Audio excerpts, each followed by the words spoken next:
English Shorthand Senior Speed, November 1981. Ready? Start. Mr. Speaker Sir, coming to the budget estimates, I am not going to deal at length with the amounts allotted to various departments.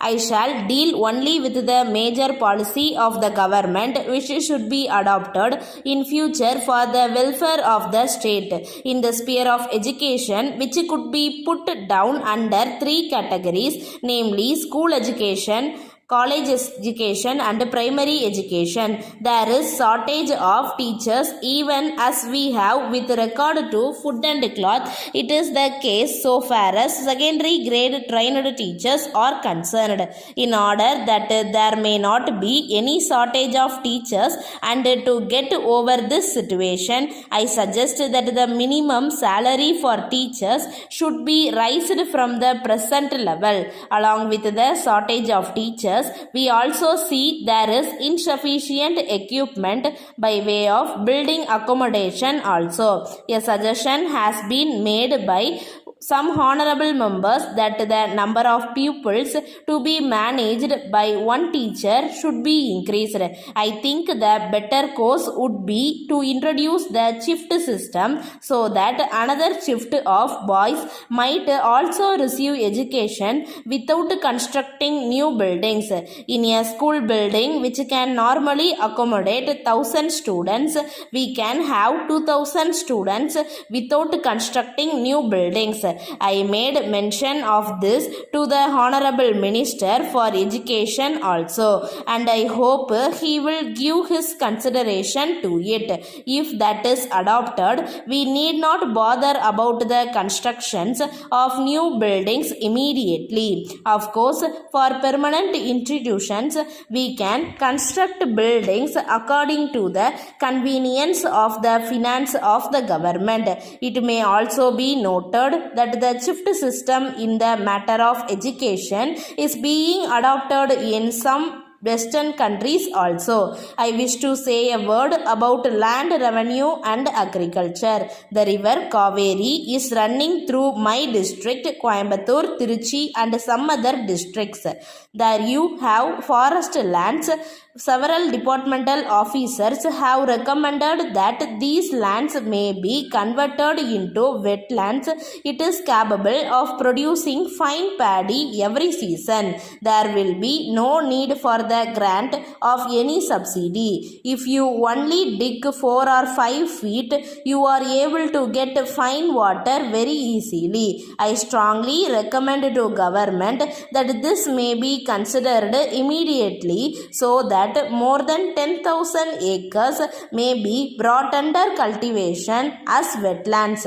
I am sorry to say that the health of the people does not receive as much attention as it ought to. Sir, at present we find that the medical department seems to be an agent for distribution of foreign medicines.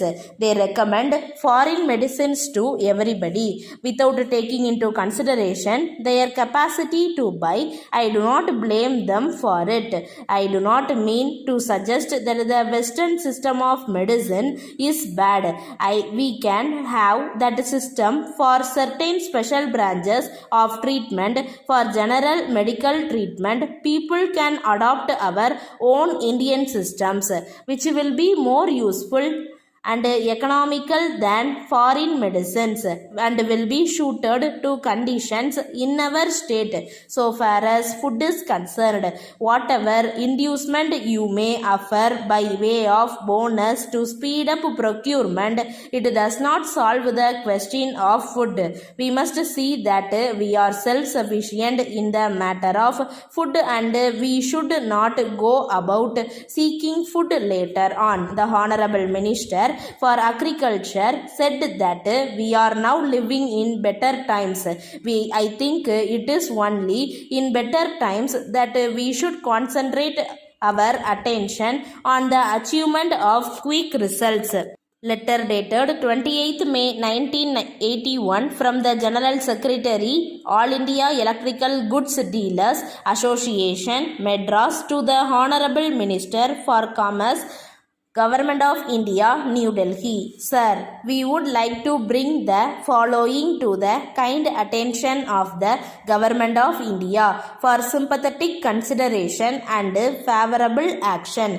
It is a matter for regret that the Government of India has not so far decided to lift the ban on import of high power electric motors by the members of the association during the current year.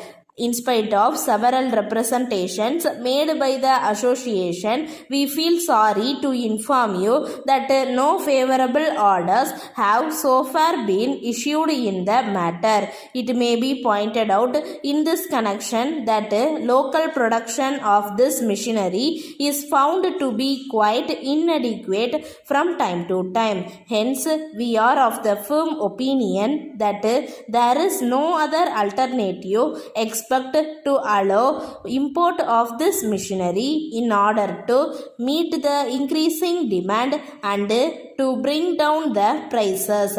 It is an established fact that industrialization alone can help to raise the standard of living of the people of a country quickly. In the above circumstances, we earnestly appeal to the Government of India to kindly take into consideration all aspects of the matter and pass yearly orders to allow import of this machinery by the members of our association. Thanking you. Yours faithfully. Stop.